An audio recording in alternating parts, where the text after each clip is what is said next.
Bom, estamos eu e Maria Portugal, eu, Felipe Hirsch, e Maria Portugal aqui conversando em razão da comemoração de 85 anos da discoteca Oneida Alvarenga, que está lá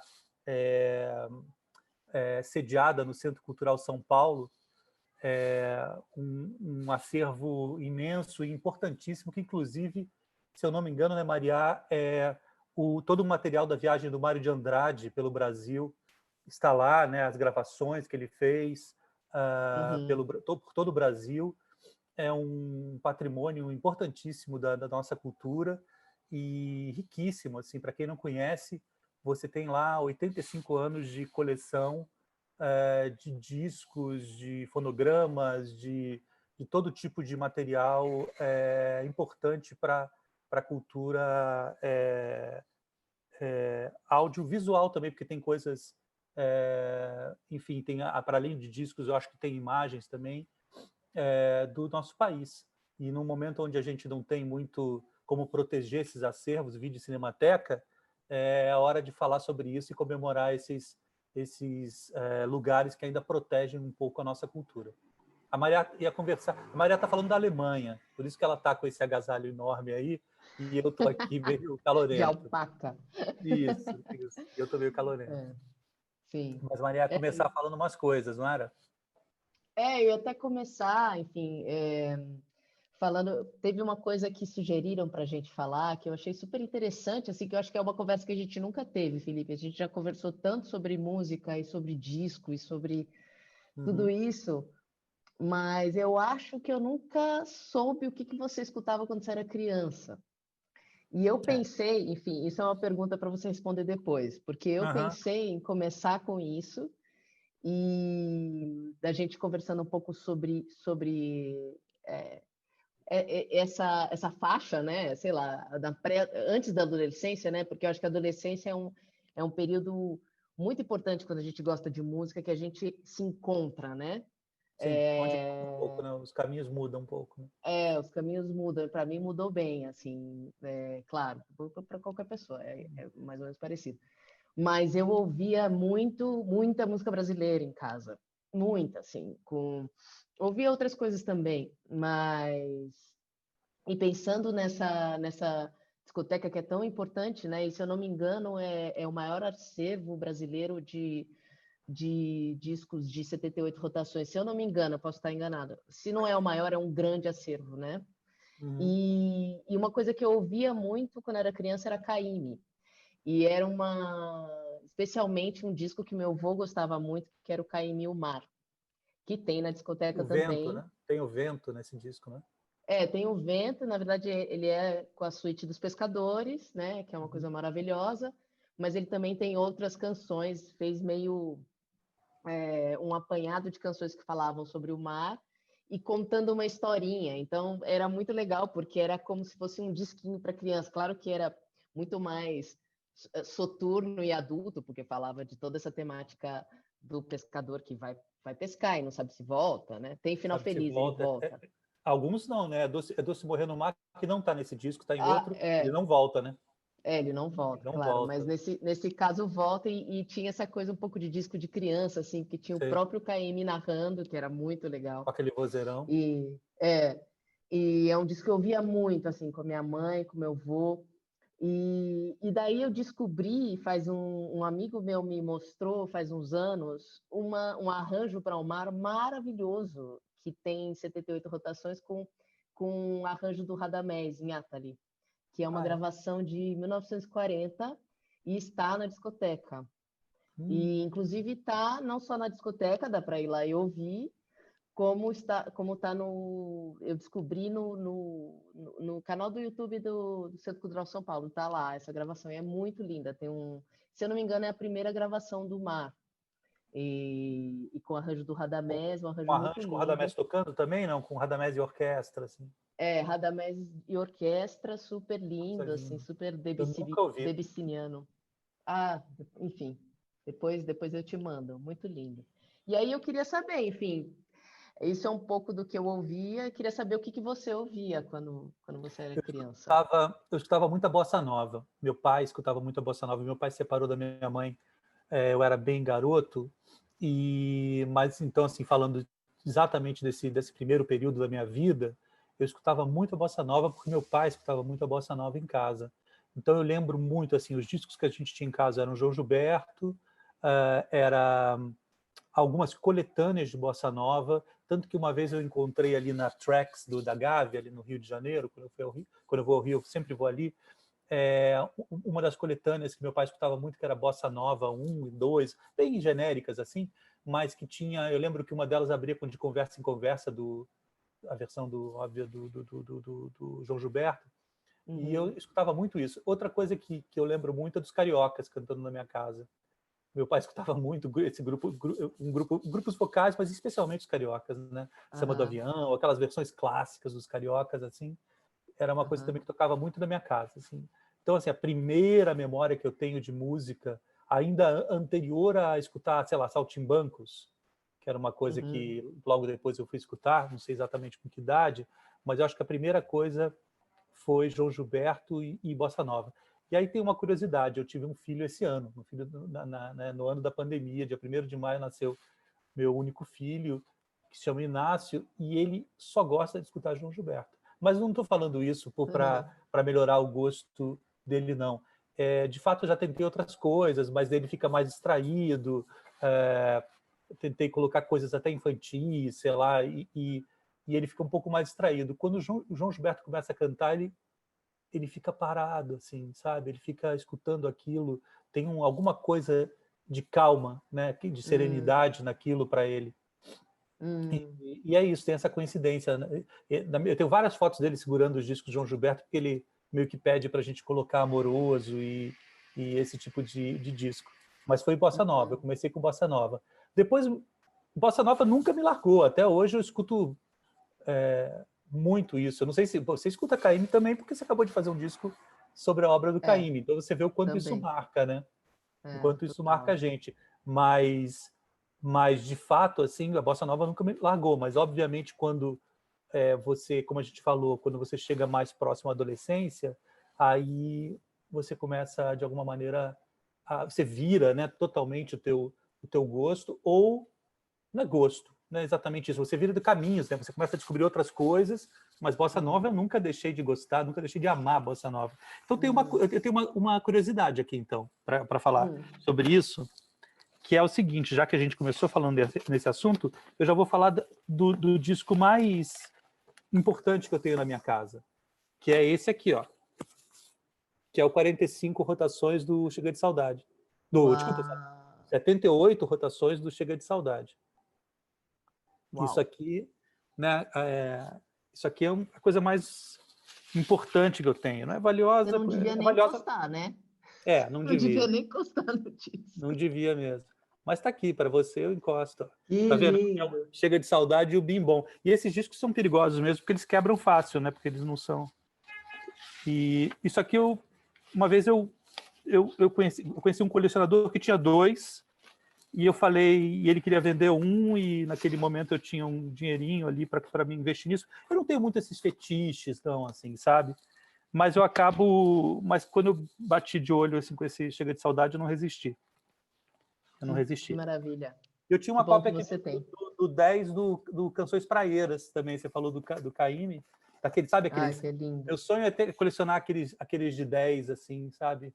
10 polegadas, da Carmen Miranda, lá na fonoteca. A gente tá falando de discoteca, mas acho que é fonoteca, né? Audioteca, fonoteca? Aliás, Carmen Miranda é uma coisa que eu ouvia muito também quando era criança. Eu ouvia muito um disco, eu não lembro o nome. Aliás, eu sou péssima de nome de disco, mas enfim, eu acho que chamava South American Way, que era um disco... Alguma dessas coletâneas dela, né, talvez.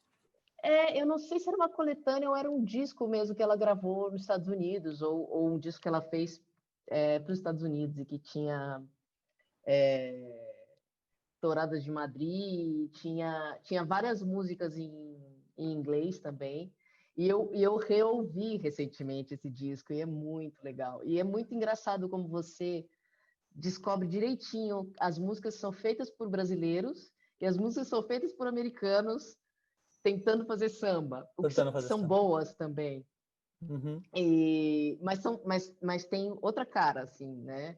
Então é muito legal, assim, é muito legal a Carmen Miranda cantando em inglês, é o máximo, assim, É muito os lindo, né? arranjos são E você falou demais. em Caymmi, recentemente eu vi uma entrevista do Caymmi falando sobre ela, recentemente, obviamente, uma entrevista antiga, mas eu vejo essas entrevistas antigas também, e ele falando sobre ela, o quanto ela foi fundamental na vida dele, né? Parece que primeiro ela meio que arranjou o casamento dele com a Estela. Parece que ela foi uma espécie de um cupido ali em algum momento Ah, que legal. da vida dele. E segundo, porque parece que ela recebeu ele de braços abertos, assim, quando ele era muito jovem e tinha o que é que a Baiana tem para mostrar para ela. E ela ficou encantada e recebeu ele na casa dela. Diz que ela ficava numa rede, assim. Era uma pessoa muito bacana, assim, recebia muito bem todo mundo que estava ali em torno dela. E teve uma vida muito curta, né? E muito importante, né? Muito realmente Muito, importante para o Brasil até hoje, assim. Eu lembro, sim. engraçado, eu lembro mais jovem, assim, das pessoas não falarem tanto da Carmen. É como se a Carmen fosse americanizada mesmo. Acho que a gente cresceu com essa ideia de que a Carmen era o produto de exportação brasileiro mais vulgar. Mas a Carmen não era isso, né? A Carmen era muito mais que isso. A Carmen era uma É, performance genial, tinha um repertório genial, era uma intérprete incrível, era sim, extremamente moderna, extremamente à frente do tempo dela. E a gente sim. comprou um pouco, né? A gente, que eu digo, o país comprou um pouco essa imagem dela de produto de exportação, como se fosse, né? Getulista, né? Tinha Produto de essa. exportação getulista. É. Se bem que É. o próprio. Eu não sei direito a história, mas aparece aquele show que ela volta lá a fazer no cassino, que ela canta Disseram que eu voltei americanizada. Tinha muito nazista ali na plateia, porque na época o Getúlio flertava com isso. E dizem que ela Sim. foi vaiada um pouco por causa disso. Ah, O Disseram que eu voltei americanizada não era só só no caráter estético, era também um caráter político, que fazia com olha que só que vaiassem interessante. ela porque tinha muita gente ali querendo que o Brasil tomasse parte da Alemanha na Segunda Guerra. O Sim, Getúlio foi sempre esse homem, né, louco, assim, de esquerda, ditador, e flertando com nazistas. Depois total. é difícil você encarar um Getúlio só, né? É, claro, como eu acho que como todos os personagens dessa época e talvez de todas as épocas, né? Sim. Que Não, o Bolsonaro não sei. é, os personagens que vale a pena a gente É, falar aqui vale no a pena nosso, citar, nessa exatamente. nossa conversa. É. Mas eu inclusive li recentemente que teve um cara que estudou a fundo a relação Getúlio, Villa-Lobos e nazismo, assim, como eram coisas realmente tinha muito borogodó, sabe, de um projeto realmente de música nacional que era uma coisa que tinha muito mais a ver com o nazismo do que a gente gosta de pensar em relação ao Villa, assim, né? E, enfim, É, é tinha. a época, né? E claro, assim, são coisas muito estavam ali muito próximas, né? É. É difícil julgar. A gente tem que deixar de julgar moralmente no tempo, sabe? No tempo passado. É muito difícil a gente julgar. A gente vai ser Sim, julgado também pelo nosso tempo, né? Então, a gente pode entender que para hoje isso não seria. E o Vila, por outro lado, foi a pessoa também que ressuscitou os cordões de carnaval no Rio, até onde eu sei. sim, Tem uma importância enorme também, né, para a cultura popular. E tem o Tom Jobim, né? No final da linha tem o Tom sim. Jobim. Sim. Não, Tem o e o que Tom... o Vila fez, imagina, eu fico imaginando, gente, a gente hoje, imagina com Getúlio, com Getúlio, com É, Villa-Lobos, aí fazendo canto estaríamos, orfeônico, estaríamos um pouco melhor, né? Estaríamos melhor. credo. Enfim, sei Agora, lá, o, mas o, o Tom Jobim ele teve aula com o Villa-Lobos, né?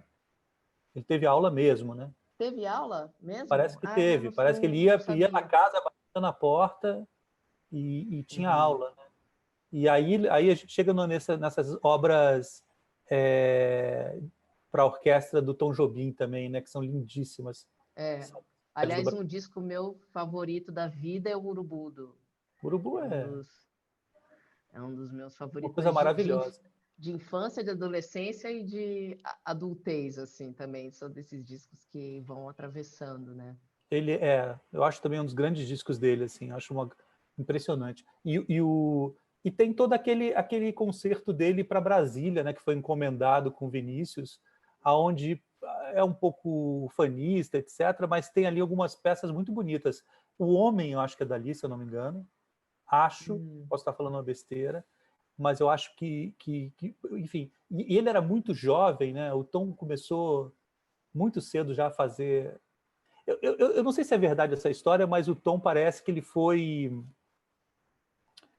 sei se para Odeon, ele foi, como é que eu chamo isso aqui? Como é essa palavra? A pessoa que escreve música para quem não, para os compositores que não sabem escrever, é uma espécie de. Ghost seria um ghost composer, né? Tipo um ghostwriter. Mas ele simplesmente escrevia, ele não assinava junto, ou ele escrevia, era como se fosse assim, os compositores não sabiam, ele chegava na rádio e na Odeon, e ele escrevia a música desses compositores, às vezes compositores de morro, às vezes compositores importantes já, mas que precisavam ser passados para as partituras, para as orquestras das rádios ou da própria gravadora. E ele foi ele transcrevia, digamos assim, a música para. Foi um dos primeiros trabalhos deles, um dos primeiros empregos dele, do Tom. Que legal. Na Odeon ainda. E depois ele foi fazer aliás, outro disco, já chegamos em outro disco. É porque eu separei tudo isso, eu tenho até aqui, mas está tudo tão misturado que eu acho que eu não consigo achar rapidamente. Depois eu acho. Mas o Orfeu, né?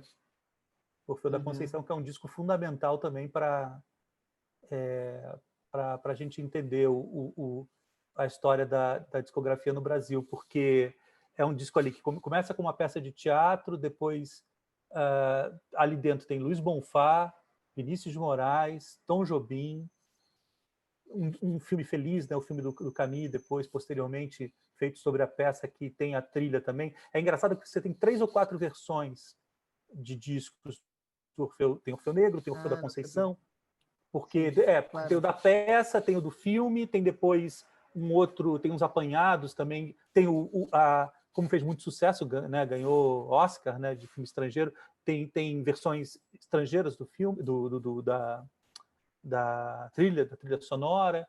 Então o Orfeu tem bastante coisa. Eu tenho ele por aqui, uma das versões, mas eu não vou conseguir achar. Mostra pra gente aqui. Deixa eu ver aqui se eu consigo achar, gente. Tenho tanta coisa para te mostrar. Por exemplo, coisas que. Agora eu vou dar um salto no tempo, posso? Pode. Olha que coisa louca que eu consegui. Um disco que não cabe na prateleira. Esse é o Artaud, do Pescado Rabioso,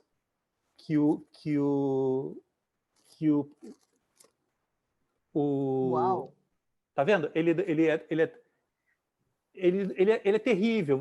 Ele amassa todo porque não cabe na prateleira, né?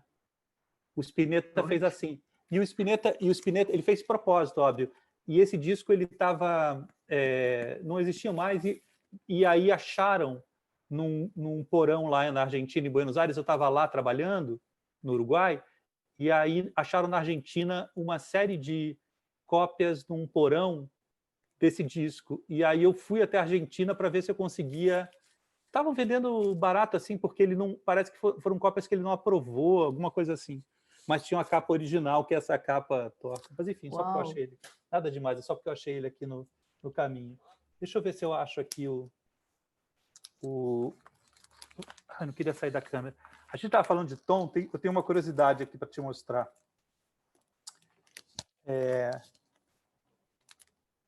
Ai, meu Deus, tinha tanta coisa separada, eu devia ter. Isso aqui também é interessante. Isso aqui é um dos primeiros discos de música eletrônica do Brasil, que é o Jorge Antunes. Maravilhoso, clássico. Sim. Clássico, Tá né? novinho, hein? Esse é uma cópia que eu consegui agora, japonesa. Não, sim, não é japonesa, não. Eu acho que ela é... Não, ela é inglesa, não é nada de japonesa, tô falando. Mas eu consegui uns discos da Jocy, do Jorge, Que demais. Tá recentemente. Assim. parecendo o Stockhausen aí nessa foto, é engraçado. Ele, né? É. E... Esse é um disco que eu tento achar uma cópia boa, voltando para a Bossa Nova. Sempre, eu tenho umas 3 cópias aqui, porque eu tento achar uma cópia boa, nunca acho. Sempre está num estado assim um pouco... Eu tenho umas 2 ou 3 cópias em São Paulo também. Tá triste desse essa disco, né? situação, porque o Felipe tem zilhões de coisas para mostrar, eu não tenho nada. Ah, pois é, mas também do jeito que eu estou Não, tô mostrando aqui é brincando. meio desorganizadão. E isso aqui eu queria te dar de presente. Eu juro, eu pensei Presente assim, mesmo? presente mesmo, porque foi assim, eu vou contar isso aqui. Eu ganhei de um grande amigo, o Zay Weinfeld, uma cópia desse disco. E eu, logo em seguida, eu tinha encomendado esse mesmo disco, essa mesma caixa, e eu recebi, por coincidência, o presente do Zay, um presente carinhoso. E aí fiquei com essas 2 caixas aqui e falei assim, puxa, quem entenderia isso? E eu te juro, eu falei assim, Maria, Olha, só que eu não tinha como te entregar porque você já estava na Alemanha. Isso aqui é o seguinte, é uma caixa do... Ó, que bonitinho que dá para ver você também no reflexo. É uma caixa com os trabalhos do Alvin Lúcia, sabe? que incrível, Felipe! Vou te Nossa, dar eu de estava presente. ouvindo o Alvin Lúcia Sério? recentemente, de Você tem novo, essa caixa? sim. Não me diz se tem, porque senão a gente vai ter que dar para outra Não, pessoa. não tenho. Que É incrível! linda, é uma Deixa eu ver o caixa verso. sensacional. A A verso não tem nada, frente, a tudo frente. buraco. Ah, tá. Ó, mas o que tem aqui dentro é o I Am Sitting in a Room, né? Clássico. Uhum. Enfim, tem muita coisa bacana, tem inclusive uma obra nova, recente. E é tudo em LP. Isso aqui é seu. Uau! Olha o que Nossa! olha o que eu achei. Ah, morri. Ah, que lindo! O 10 do Muito Canções lindo. Praieiras. Ah, olha aqui, ó, isso aqui também você vai amar. Chega, não vou mostrar mais muita coisa, não. Ó, compositores da Bahia. Isso aqui é bem raro, é uma coleção, eu nunca consegui o número 1, mas aqui Uhum. você tem Smetak, você tem um outro compositor que eu acho que é um compositor que ninguém fala no Brasil, que é o Lindenberg Cardoso. Se fala muito pouco nele, eu acho deslumbrante. E Verdade. tem, enfim, essa geração incrível por causa do Widmer, né, se reuniu na Bahia, em torno da universidade, Uhum. onde Tom Zé, nosso querido Tom Zé, Sim, estudou, né? sim. Aliás, essa universidade foi realmente um lugar importantíssimo, né? Imagina, Kohlreuter, É, Smetak, é. o o Tom Zé me falou que o Smetak se aproximou dele porque ele fazia yoga Olha naquela época. só. O Tom Zé já fazia yoga naquela época, que ninguém fazia yoga naquela época, e aí o Smetak achou estranhíssimo um aluno que fizesse yoga, e aí se interessou por ele e começou a conversar com ele, sabe? Aham. Mas você imagina você ter aula com essas pessoas? Não, sensacional, incrível. E, é, A gente tem aqui e no Brasil um dos maiores colecionadores de vinil, ou talvez o maior do mundo, né, que é o Zero, né? Compra de tudo. Sabe? Você lembra que a gente ensaiava no... Você chegou lá, sim, né? sim, ensaiava no galpão dele lá. O galpão que ele Quantos discos guardava. ele tem? 3 milhões. Gente, Mas isso não é exatamente o colecionador, né? E sem nenhum desrespeito ao amor dele por disco, é quase um acumulador, né, de Vinícius, porque ele não sabe o que ele tem. Mas aham, ele tem coisas importantíssimas. E naquela época, ele, muito carinhosamente, ele me deu de presente, ele falou assim, escolhe o que você gostaria de tentar achar aqui, né? E aí eu desci lá e procurei pelas coisas do Duprat. Não uhum. exatamente pelo disco clássico lá, o Retropicalista, não é exatamente esse disco, mas essa coleção aqui, ó, que eu acho fascinante, que é Valsas e Polcas. Isso é tudo Uhum. organizado por ele. A Bela Época. Peraí. Organizado pelo Duprat? É.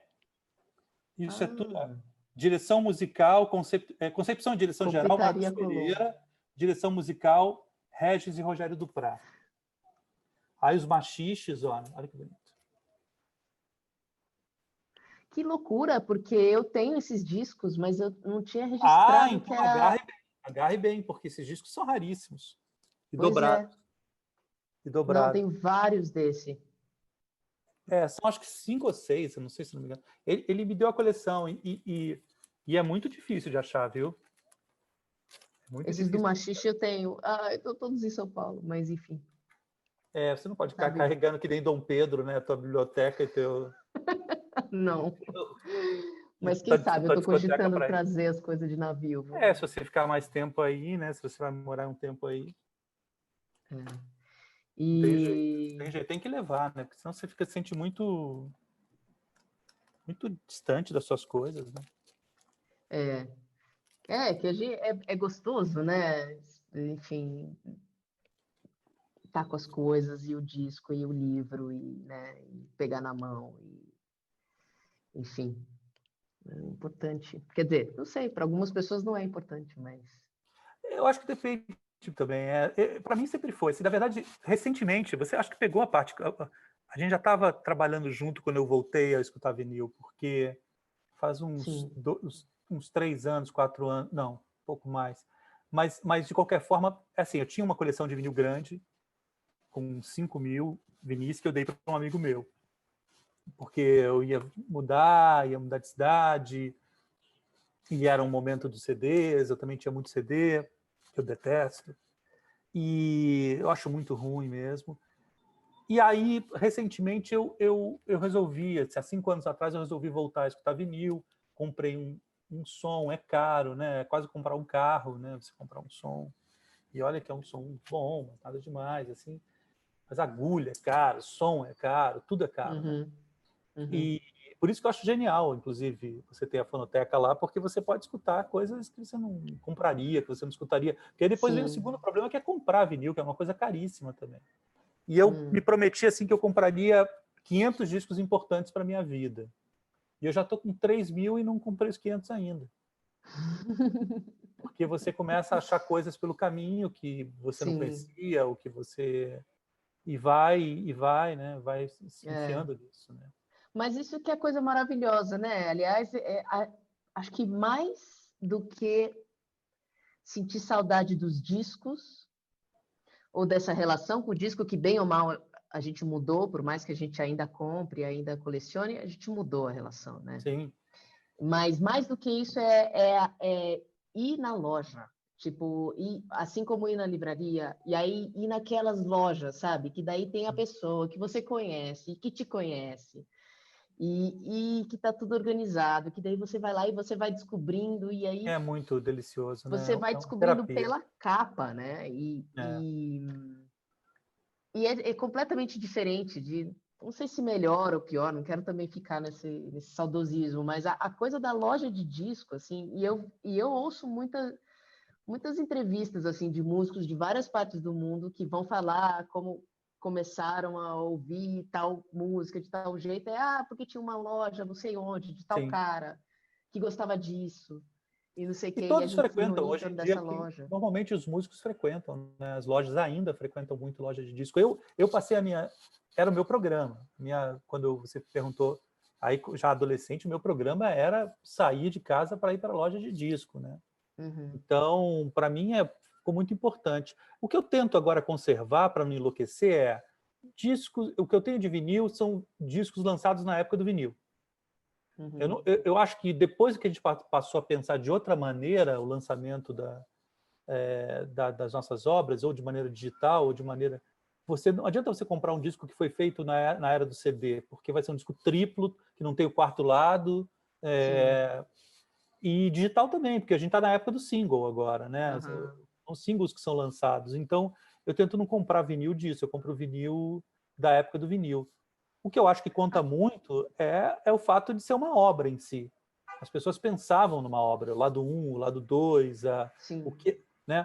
Então, quem conheceu o Bob Dylan depois dos anos 90, pessoas mais jovens, não sabem exatamente quais são as obras do Dylan. Eles conhecem aqueles CDs com 1.500 músicas, né, que tocam nos rádios de táxi, ou você tem 1.500 Sim. músicas que tocam uma música do Blood on the Tracks, toca outra música do Mercy, toca outra música nova dele, Sim.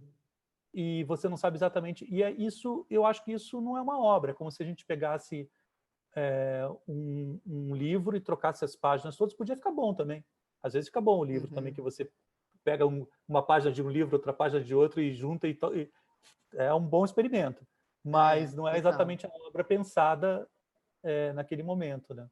Total. E uma coisa que eu sempre fiz muito e ouvi muitas vezes, e muitas vezes mesmo, o mesmo disco, assim, no nível de decorar ruído, e com certeza você também.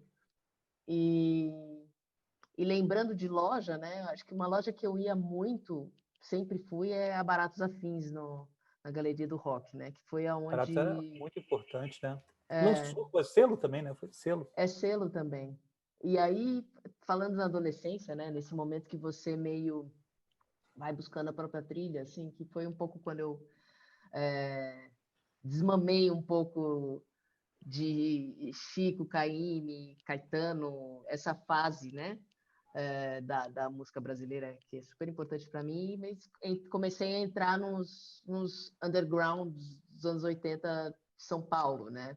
80, Itamar. 90, assim, Tamar, Arrigo. E aí foi na Baratos Afins que eu descobria todas as pessoas. E era demais, porque eu ia lá e tinha tudo lá. E era o selo, era a loja e o selo. Então, era muito legal. E cada vez que eu ia na Baratos Afins, era um descobrimento à parte, assim. Eu comprava um disco a mais, um outro disco do Itamar, que me levava para um disco do Arrigo, que me levava para o Premier, que me levava... E daí e aí foi... E eu ouvia muitas vezes o mesmo disco, assim. Eu acho que Porque acaba rápido, né? É um disco de 40 minutos, então você vira um lado, vira outro. Quando eu voltei a estudar vinil, eu fiquei impressionado com isso. Eu passo a escutar 10 vezes o disco, num dia só. Porque eu não vou ficar trocando. Então, volta para o lado, volta, escuto. Teve um dia que eu coloquei na Silent Way, do Miles Davis, eu acho que eu escutei 20 vezes durante o dia. Que eu acabava, colocava de novo o mesmo lado, depois virei o mesmo lado. E essa geração de São Paulo, que você escutou muito, isso é um privilégio, né? Esses dias eu vi um vídeo de um show no Pompeia que era assim, Itamar abria à noite, depois entrava o Arrigo, depois o Premier e depois o Rumo, eu acho, na mesma noite. É muito incrível mesmo. Eu cheguei a ver uma noite Itamar, Jardes e Melodia. Eu lembro, sabe que eu lembro de ver o anúncio desse show no jornal, mas por algum motivo eu não fui. Enfim, É não sei demais, se era era uma muito coisa nova. inacreditável, né? Você vê. Eu lembro que Itamar abria, depois era o Jardes e acabava com Melodia. Era inacreditável. Assim, cada um cantava de uma. Mas aí, quando eu entrei na adolescência, você entrou na adolescência em São Paulo e eu entrei na adolescência nos punks, né? Isso. Mas Isso que eu queria saber. os meus punks eram, assim, sem dúvida, Clash foi muito importante, London Calling, Sandinista, eram coisas que eu escutava muito. Mas aí, quando eu escutei Sandinista, obviamente, eu também abri muito a minha cabeça para a música jamaicana, né? E para a música de rua americana. E aí eu cheguei muito rápido, assim, no que eu considero ainda hoje o disco mais importante da minha vida, que eu não tenho aqui para mostrar assim rapidamente. Eu tenho uma coisa um pouco mais rara, mas que são os discos do Velvet, né? O Velvet, quando eu escutei White Light White Heat, assim, obviamente eu estranhei. Eu tinha, sei lá, 14 anos, 15 anos, mas eu sabia que aquilo ali, por algum motivo, era minha vida, sabe? E uma outra experiência muito importante nessa mesma época, quando eu tinha 14, 15 anos, eu tive o privilégio de assistir alguns shows no Free Jazz, e aí eu assisti o John Zorn. Então, foi um pouco que abriu minha cabeça assim para música. O John Zorn entrou com skate no palco, eu não esqueço disso. E era um show do John Zorn tocando Ornette Coleman.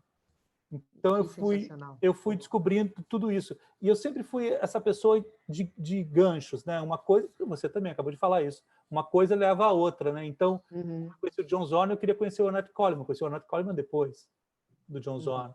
Mas aí conhecendo o Ornette Coleman, eu queria conhecer free jazz. E quando eu conheci Velvet, toda essa turma, né, Stooges e Bowie e tudo mais que viria. É Mas... interessante isso, só fazendo um Imagina. parênteses, Uhum. de John Zorn e Velvet, né? São ambos baseados em Nova York, né? Era uma Mais cena... ou menos na mesma época, talvez o John Zorn um pouquinho depois. John Zorn um pouco Mas depois, não, mas não muito também. Com certeza, talvez o uns John 10 Zorn anos. novo, uns 10 anos, uma década. Uns Uma 10 década. anos. Isso. Enfim, É uma cena é fortíssima, né?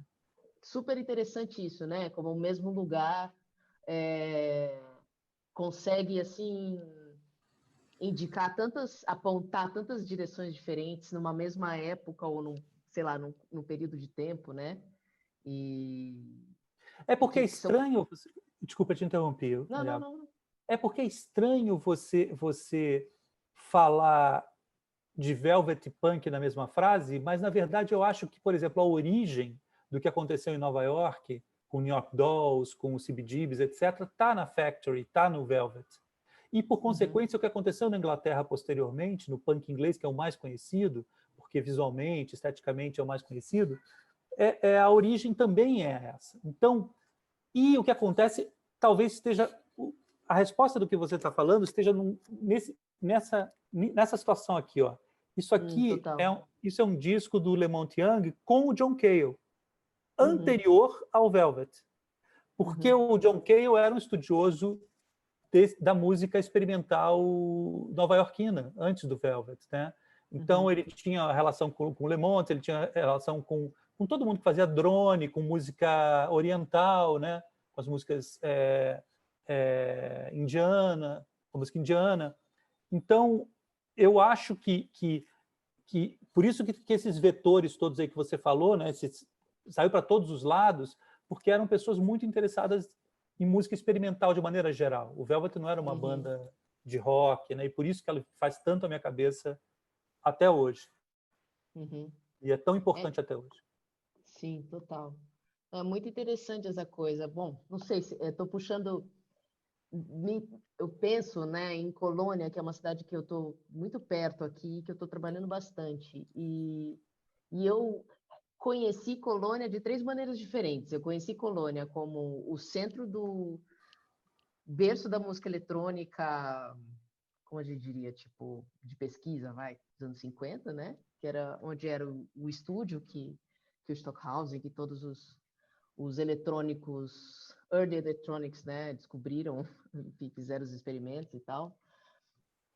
E depois eu descobri Colônia quando eu comecei a ouvir techno, e daí eu descobri Colônia como o lugar onde saiu o minimal techno, que obviamente tinha relação, né, mas não tanta, são tribos completamente diferentes, né, que pelo jeito não se misturam tanto.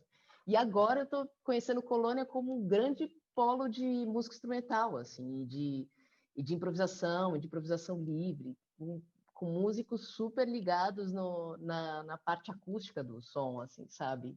Então, super Mas como assim, interessante, assim. mais músicos de experimentais de jazz ou de eletroacústica ou de todo tipo de música? Sim. Não, agora, assim, eu estou conhecendo muita gente em Colônia que tem uma cena de jazz muito forte em Colônia, que vai desde o jazz mais tradicional até um jazz mais free jazz, mais de vanguarda, sei lá como a gente diria isso, e gente trabalhando com som do ponto de vista mais acústico possível, assim, sabe? Tipo, fazendo experimento com instrumentos e pesquisando a fisicalidade do som, mas de uma maneira muito acústica, assim. Isso também é super forte em Colônia, assim. Talvez mais em Berlim do que em Colônia, mas seriam essas 2 cidades, né? Então é super interessante assim você pensar como uma mesma cidade, que nem é uma cidade tão grande assim quanto Nova York ou quanto São Paulo, mas como uma mesma cidade pode dar vazão Düsseldorf a é aí coisas pertinho também, diferentes. o Kraftwerk é de Düsseldorf, né? É total, é verdade. Que são os Beatles disso, né? Que são os Beatles da música eletrônica experimental, né? Eles se diziam engenheiros, né? Eles não se diziam Sim. músicos, né? Até um tempo eles E levavam isso a até sério mesmo. Eles falavam, nós somos engenheiros. Eu separei um monte de coisa alemã que eu amo justamente para esse disco aqui, Ah, especialmente, False Tapes, eu acho uma coisa espetacular, assim, e né? que linda a capa, né? É lindíssimo. Eu acho que ele foi editado com capas diferentes. Essa aqui é uma capa... E aí os Noi, né? Tá.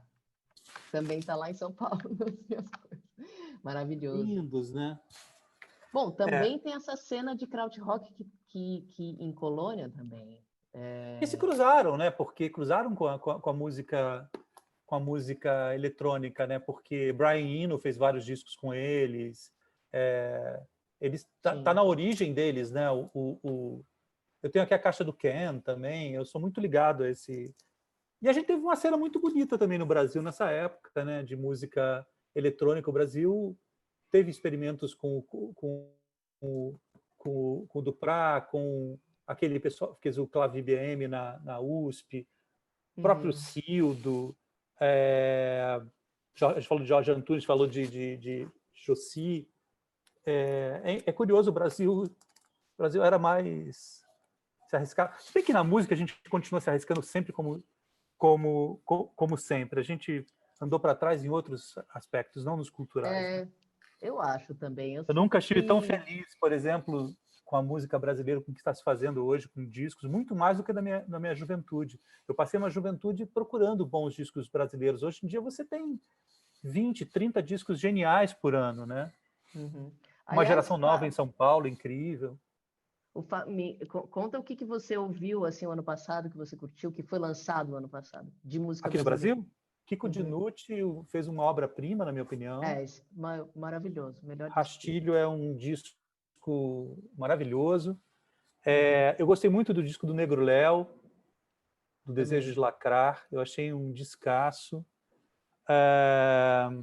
Thiago Nassif fez um bom disco também, um pouco com a cara do Arthur Lindsay, um pouco com a cara daquilo que a gente escutava nos anos 90, mais para agora, interessante.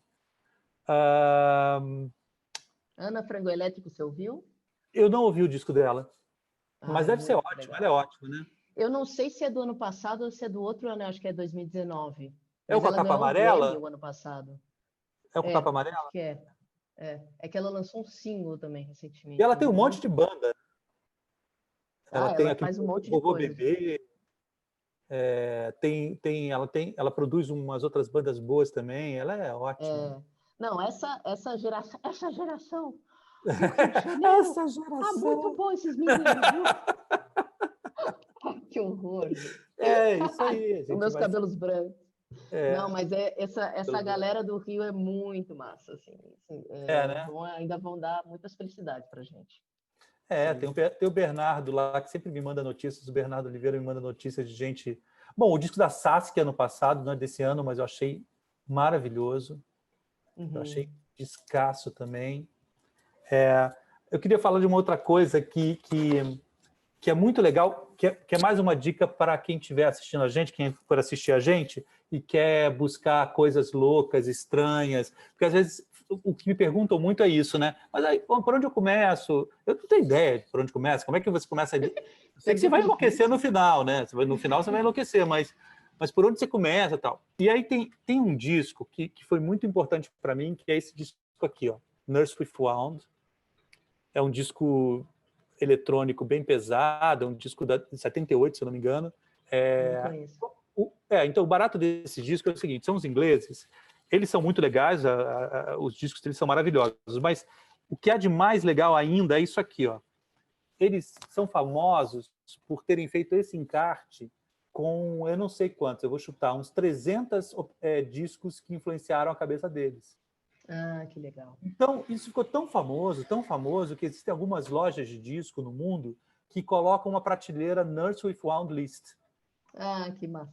entendeu? Só com os discos Aham. que eles indicam aqui. E só tem disco louco, doido, interessante, tudo isso que a gente está falando. Tem brasileiros, tem Kraftwerk, obviamente tem coisas muito mais doidas do que isso, Uhum. mas Vou até é, um, anotar. é muito legal, assim, porque é uma descoberta de muitas e muitas coisas importantes na minha vida vieram desse encarte do Nurse Uhum. with Wound. Uhum. Tem uma Que loja legal.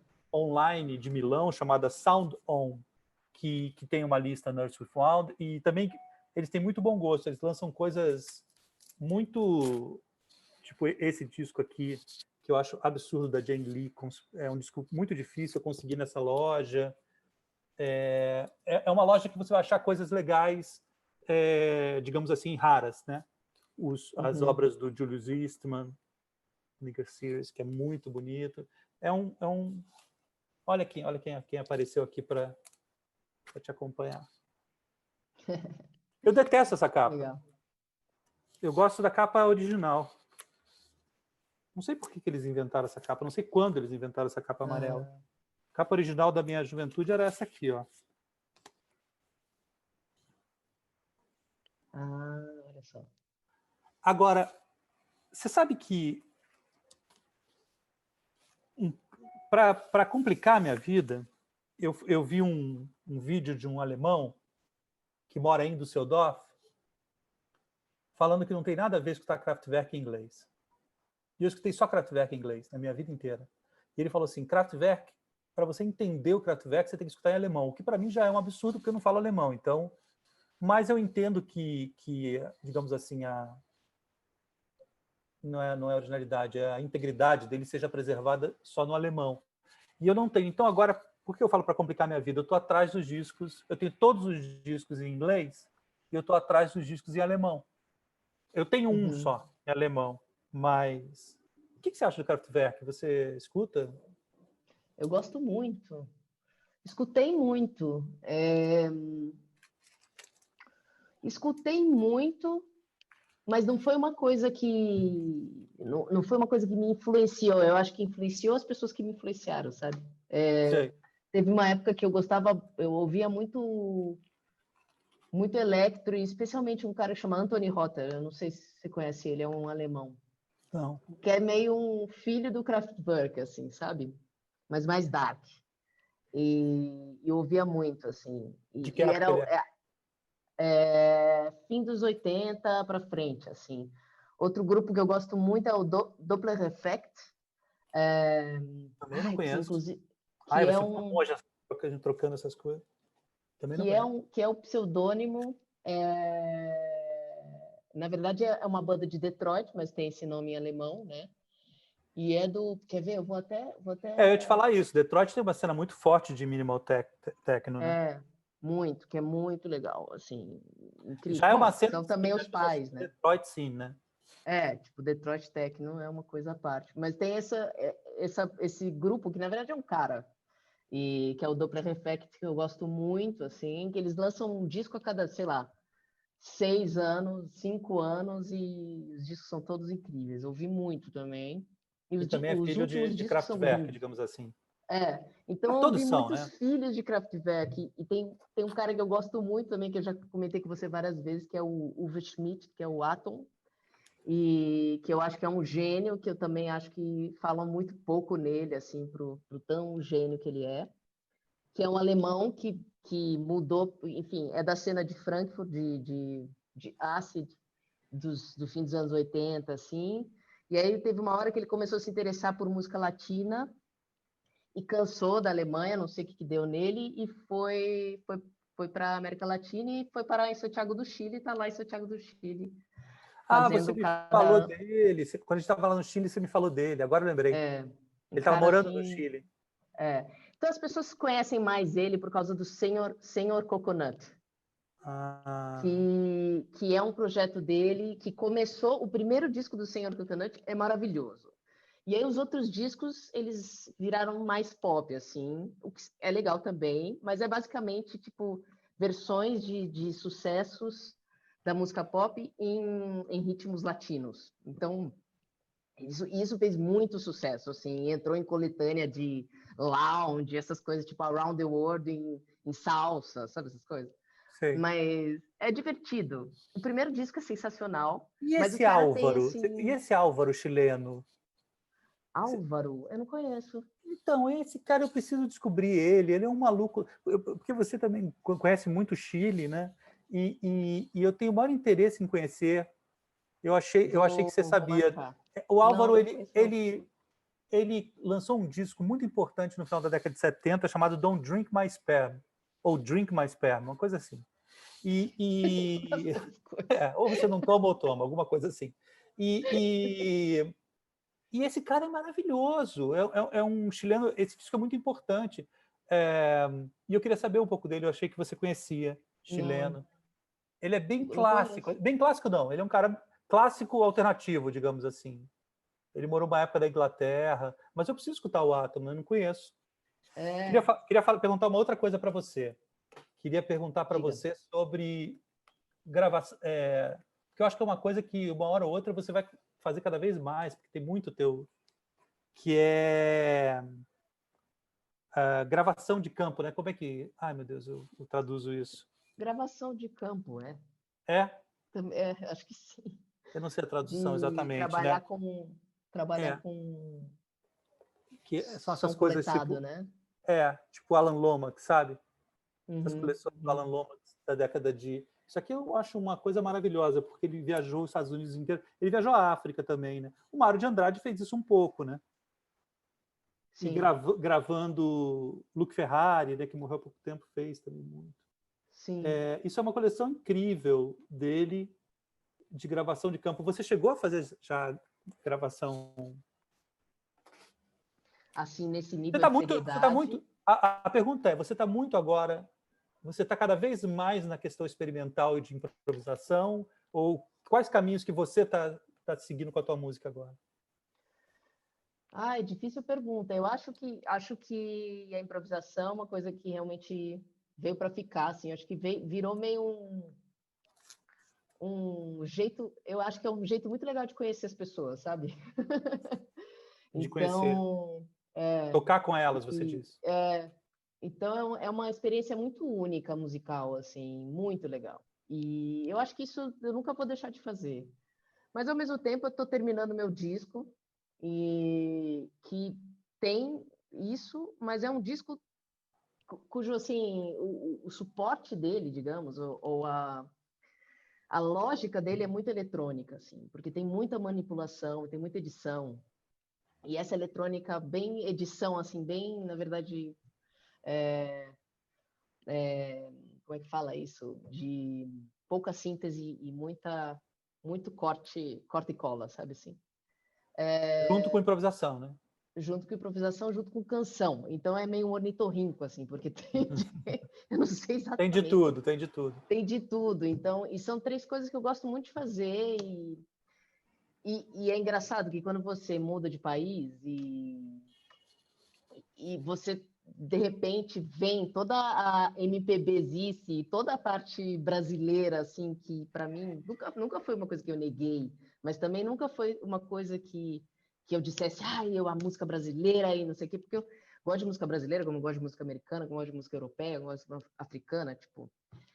Mas chegando aqui, o jeito de eu cantar, e o jeito de eu compor, e o jeito de eu tocar, e tudo, assim, o jeito que eu toco no, sabe, que eu manipulo os instrumentos, e é tudo tão brasileiro, tá soando tão brasileiro para mim, que eu acho que a canção brasileira, assim, é uma coisa que sempre esteve e vai continuar, sabe? Se eu continuar compondo canção, eu vou continuar compondo canção brasileira, e eu vou continuar cantando desse jeito, que é um jeito que a gente acha que é neutro, mas qualquer gringo e Mas é qualquer único. europeu chega e fala, você é brasileira, É porque único, é. é uma tradição, né? É uma tradição que, Eu, voltando à eu bossa acho. nova, né? Não, e veja, o Brasil não existe. Primeiro, assim, a gente, num tempo, sem falar em política, mas num tempo político como o nosso, não existe nada que tenha feito mais pelo Brasil do que a música brasileira. Não existe. Assim, não é o carnaval, não é a mulher brasileira, aquelas imagens que o gringo tinha, né, distorcidas do Brasil, né, o futebol, mesmo o futebol. Ninguém fez mais do que a música brasileira pelo Brasil. Mas isso também é razoavelmente fácil de você entender quando você percebe que o Brasil, para além de ter a riqueza absurda que tem, quando a gente fala assim, música africana, a gente está sendo muito genérico, porque são Claro, 54 países diferentes. Eu estou chutando um sim, pouco errado, mas. Então, a música de Mali não é a música da Etiópia, que por sua vez não é a música. Obviamente existem parentescos históricos e geográficos, mas porque eram países também, né, Senegal, Gâmbia, juntos, mas preservam suas culturas. Então, a gente fala música africana, a riqueza da música africana é imensa, sem dúvida, mas são 54 países, né? Sim. Então, eu acredito que só a música americana e a música anglo-saxã, a música inglesa e a americana tenham tido esse século como o Brasil teve, o século XX. A gente tem realmente uma música, um dos 2 países mais importantes de música mundial. Eu não tenho dúvida disso. Obviamente, alguém pode chegar para mim e falar assim, olha, a riqueza da música chinesa, que eu conheço pouco, é muito, mas não acredito muito. Então, é inegável que o Brasil, quando você está na Alemanha, você carrega uma cultura imensa, né? Imensa, importantíssima com você. E por acaso ou não, você faz parte disso, você é isso. É o que você fez da sua vida. Não é exatamente eu sou um diletante, eu gosto de bancar aqui que eu gosto de música, quer dizer, eu amo música, eu sou apaixonado por música, mas eu gosto de bancar que eu conheço música porque a vida inteira foi o meu grande prazer, mas eu não sou um músico. Então você carrega com você isso, né, para o mundo, assim. E você carrega, e o teu país te deu esse tesouro. Total. Não, é isso. O teu país te deu esse tesouro. Então, você pode chegar nos locais que a gente chega de cabeça baixa, quando a gente vai para fora, a gente chega de cabeça baixa, puxa, meu país não começou a vacinação, puxa, meu país não sei o que lá, meu país conseguiu votar nesse idiota. Quando você fala de música, você pode dar show, você pode... vai todo mundo te ouvir. O mundo inteiro vai te ouvir, né? Então você vai ser brasileiro cada vez mais, não tem jeito. Total. E uma coisa que eu penso também do seu trabalho, né, Felipe? Eu acho que por mais que é isso também, eu não sei se você se identifica assim como assim, você não levanta a bandeira, mas é tão brasileiro o seu jeito de fazer teatro e os temas e a maneira, né? Por mais que às vezes até seja anti-brasileiro no sentido de não sei se faz sentido isso que eu estou falando, mas ante do que o brasileiro pensa que é brasileiro, né? Meio Policarpo, né? Meio assim, eu não cultuo muito essa ideia de nação, sabe? Eu falo de cultura brasileira, meu amor é pela cultura brasileira. Mas eu sou muito pouco ufanista. Nação, eu quero que nação se dane. Não tô... Essas pessoas que cantam sou brasileiro com muito orgulho, eu tenho horror, sabe? Eu também. Então, eu sou meio Policarpo Quaresma o final, né? O final dele, quando ele foi preso já, mas culturalmente, de fato, é tudo que eu amo e sempre amei, né? Desde o início. É claro que na minha juventude eu passei uma época olhando muito para o mundo e continuo olhando, né? De alguma maneira, eu preciso que a minha antena esteja ligada com o que se faz no Oriente, com o que se faz na África, com o que se faz, porque alimenta muito, né? Também essa comunhão. Eu sou muito a favor dessas misturanças, assim, sabe, culturais, assim, até porque somos, né? A nossa última peça do nosso coletivo Ultralíricos é sobre língua brasileira. A língua brasileira não é uma língua que nasceu ontem. É uma língua que depende de 25 outras línguas que se somaram para se formar no que se chama português brasileiro, né? Língua brasileira. Então a gente vem lá dos celtas, dos bárbaros, dos romanos, do latim vulgar, do iorubá, das línguas nativas, tupi, guarani, de outras línguas africanas. É uma mistura enorme, né, para a gente chegar nesse som aqui que a gente está emitindo um para o outro, né? Sim. Isso foi com a música também. Isso foi com a música, isso foi daí a riqueza. E é um pouco o que o Caetano fala, na minha opinião, em termos de responsabilidade cultural com o mundo. Ele fala muito isso. O Brasil tem uma responsabilidade, ele é otimista, ele se obriga a ser otimista porque ele acha que o Brasil tem uma obrigação cultural com o mundo, pelo gigantismo de sua cultura, do seu tamanho, né? Do que ele representa no mundo. Eu entendo que ele fale dessa maneira por isso, porque senão esse lado do mundo não vai ser explicado. Não vai ser explicado. Sim. A gente não vai conseguir explicar o porquê dessa riqueza. É Uhum. claro também, a gente fazendo língua brasileira, que essa riqueza gerou muita sepultura. O Olavo Bilac fala em esplendor e sepultura. Sepultura são os glotossídios, são 200 línguas ameaçadas hoje de extinção no Brasil, faladas por poucos falantes, muitas já extintas, muitas, milhares já extintas. O glotossídio significa também um extermínio político dessas pessoas, desses grupos. Obviamente, também, quando a gente fala dessa mistura toda que acontece na língua e na música e na cultura brasileira, a gente está falando também de uma sepultura muito grande. Né? Mas também é inegável o esplendor, é inegável a graça única e o esplendor que essa mistura produziu em nós. Né? Sim. Eu acho que o nosso grande desafio agora, com esses despedaços, né? A gente acha que a gente está olhando para uma ruína, né? Digamos, de um projeto que eu acho que tem muito a ver com o projeto modernista brasileiro. Ele foi muito forte, né? E eu acho que agora ele está em ruínas, assim. Acho que agora ele realmente terminou de ser. Eu queria ouvir você falar sobre né? isso. Eu queria ouvir você falar sobre isso. Isso é muito importante, porque eu penso sempre nisso e eu não chego à conclusão dessa ruína, mas eu queria entender exatamente como você vê isso. Para mim é muito conflitante, porque eu me identifico muito com esse projeto, foi aonde eu me criei e aonde eu aprendi todos os meus valores artísticos, estéticos. Foi aí que é essa, digamos, esse recorte grande que a gente está fazendo, né? Que vai de Vila e de Carmen Miranda e de Caymmi até a Tropicália, ou talvez um pouco mais. Eu acho que o Arrigo também é uma antítese desse projeto, mas também, enfim, Mas vem até está Kiko de ancorado Gucci nisso, também, né? né? Até o Rastilho. Sim, exato.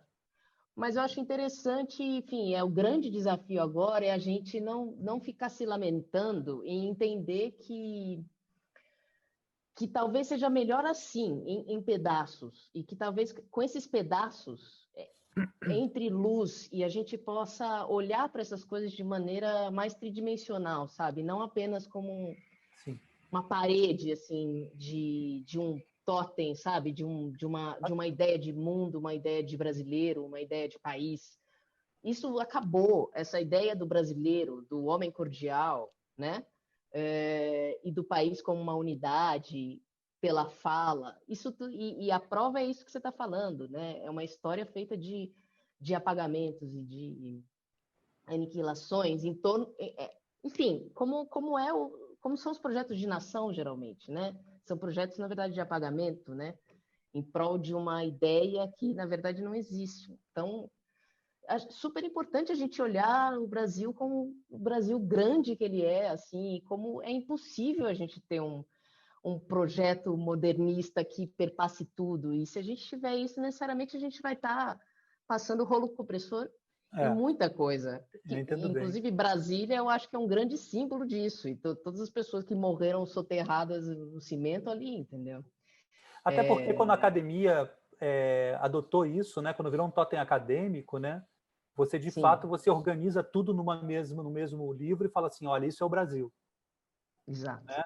E a gente consumiu isso. Mas não só a teoria, o manifesto, a teoria, a prática, era tudo tão bom, né? A gente tem um manifesto fortíssimo, né?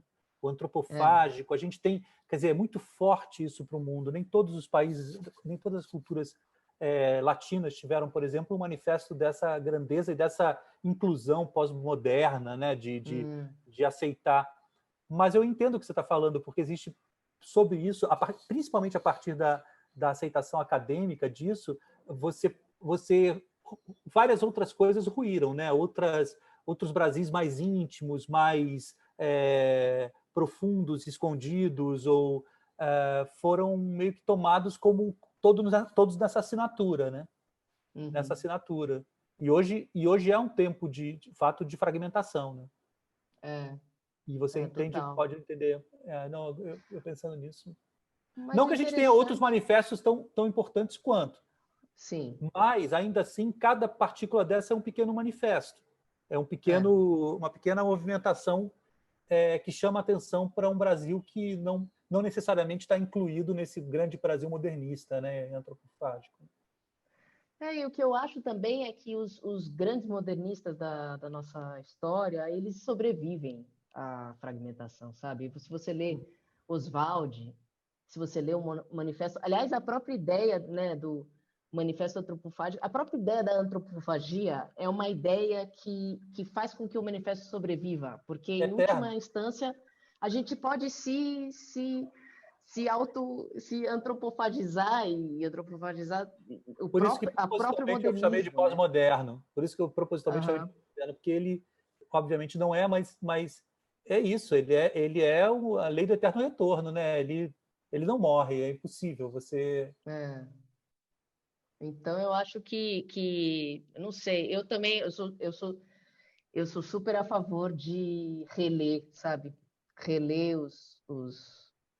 essas pessoas, assim. E eu acho que é um momento muito interessante para reler. E é um momento que está difícil reler, porque tem tanta coisa acontecendo que a gente está sendo estimulado a ler apenas coisas inéditas, né? Seja notícia, seja música, seja livro, seja tudo. Mas eu acho que justamente por isso, não sei, para mim está sendo muito importante reler. Vem os 100 anos aí, né? Vem os 100 anos. Olha só, uma vez eu queria fazer isso aqui em relação ao Brasil, sabe? Isso aqui é o seguinte, é uma caixa, que é a caixa da Voyager, ou seja, aqui dentro desse... que maravilha. Aqui dentro estão tudo que foi mandado para o espaço para que um dia algum ser alienígena pudesse ler. É muito legal porque foi mandado como um disco de ouro, né? Então a gente está falando de discos, foi mandado com alguns discos de ouro e tem uma agulha, né? Eles mandaram uma agulha para o alienígena aprender a colocar sobre o disco de ouro. E aqui existem mensagens, existem vozes gravadas, se eu não me engano, 50 e poucos idiomas são falados, imagens do ser humano na Terra, músicas, tem Chuck Berry, tem aquela piada maravilhosa, que acho que você falou para mim, não lembro, que logo que mandaram a Voyager, eu acho que foi o Saturday Night Live que falou assim, send more Chuck Berry, né? Uma coisa assim. Send more Chuck Berry. Foi a única mensagem que a gente recebeu de volta, send more Chuck Berry. Eu acho maravilhoso. É muito bom. E eu fico pensando que caixa seria essa do Brasil, né? Se a gente uma caixa dessa do Brasil, como é que seria, né? A gente mandaria provavelmente esses modernistas todos, a gente mandaria até os nossos livros cancelados, né? Você falou de cordialidade. Eu preciso reler o Raízes do Brasil, porque o Arthur de Faria, eu devo estar cometendo algum engano, o Arthur vai corrigir depois, mas ele estava falando sobre esse ensaio, que a cordialidade não é exatamente no aspecto que a gente usa normalmente, que é Sim. o brasileiro ser cordial, por ser uma pessoa boa, etc. Existia uma cordialidade no sentido das negociações, etc., que você ajudava o próximo, porque aquele próximo era uma pessoa... Eu preciso ler, porque as pessoas estão falando muito de cordialidade agora, e é uma coisa que... Agora, o funk começou no Peru, né? Então, mostra aí os Psychos. Eu sou tão alucinado que eu tenho... Eu mostrei antes, agora não sei onde está. Que eu tenho também os compactos. Isso aqui, para quem não conhece, é uma banda peruana. Eu nem abri esse vinil ainda, tá vendo? Que é considerada a primeira banda punk, né? A primeira... mais que um protopunk. Quando que é? 65. Eu ia querer mostrar um disco, mas não tá aqui, tá? 65. Quando é? 65. Isso aqui é genial, porque a gente tem que pensar que na América Latina a gente fazia... Aliás, essa cena da década de 60 no Peru é espetacular. Só tem banda boa. Só tem banda incrível. E os Psychos era uma delas. E eu considero, assim, uma das grandes banda punk. Você vê, uma época mais ou menos do Velvet, né? Na época mais ou menos do Velvet. Mas é tanta coisa, né? A gente podia ficar aqui... Horas. Aliás, já estão falando aqui que a gente tem que terminar. Horas. A gente podia ficar... A gente ficou meses, por que a gente não podia ficar horas? Exato. Temos que terminar, né? Ah, que pena. E depois eu quero fazer um com a tua discoteca também em São Paulo. Esse aqui é Sim. aquele. Esse aqui acho que vocês não vão conseguir ver por causa do reflexo. É o David Tup, as gravações do David Tup com os Yanomamis, em 78. Ele veio e fez umas gravações xamânicas. Caramba, também não sabia que isso É existia. lindíssimo. Eu já li o David Tup, mas... É lindíssimo isso. São gravações de 78 xamânicas, de xamanismo nos Yanomamis. Eu queria ficar mais horas. A gente vai ter que ficar só a gente. Só a gente. Eu separei tanta coisa também, mas não dá para falar sobre tudo isso. Meu Deus, a gente já foi de Brasil profundo a Alemanha, Nossa, eletrônica na Alemanha. Não falamos sobre música Nossa, oriental, né? eu não conheço muito música. Aliás, não conheço Também nada. Sou não. bem ignorante. Conheço pouco também. Conheço alguma coisa só. Não, tá Começando bom. a me Acho que a aventurar um gente. pouco. Acho que tá bom. A gente Cobrimos bem. Falamos bem. cobrimos bem. Maravilha. Eu amei, Felipe. amor. Eu Vamos queria repetir. agora repetir e queria de perto também. Você não vem ao Brasil? Vou. Se deixarem, esse ano eu vou. A Não, mas gente está faz ao liberado, vivo. né? Você pode vir, né? O problema é que eu não posso depois voltar, Ah, eu acho. que loucura. Mas eu pretendo. Que tempo Bom, doido. acho que é... Acabamos. como é que faz para acabar? Um beijo, gente.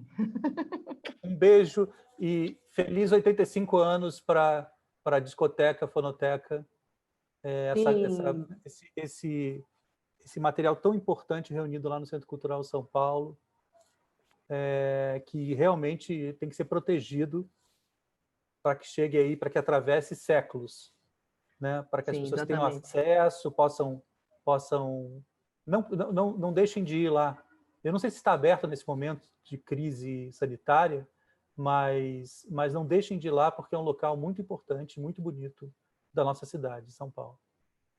Sim, um lugar de joias, de De preciosidades joias aí que raras, exatamente. devem chegar até os alienígenas depois da nossa extinção. Espero Exatamente. que. Pode ser exatamente, pode ser, essa discoteca pode ser a nossa, a gente pode enviar ela, né? Exato.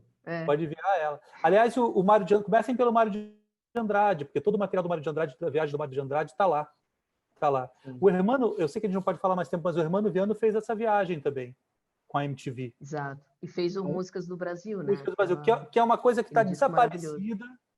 Está desaparecida. Aliás, aqui pelo amor de Deus, alguém que recupere esse material. É um material filmado em 16 milímetros, eu acho, não sei se é 35, acho que é 16 milímetros, com gravações incríveis do Brasil inteiro. É uma nova viagem, como o Mário fez, seríssima, e é um material que está perdido completamente, tanto de imagem quanto de som. Tem que reeditar aquilo e passar na televisão de novo.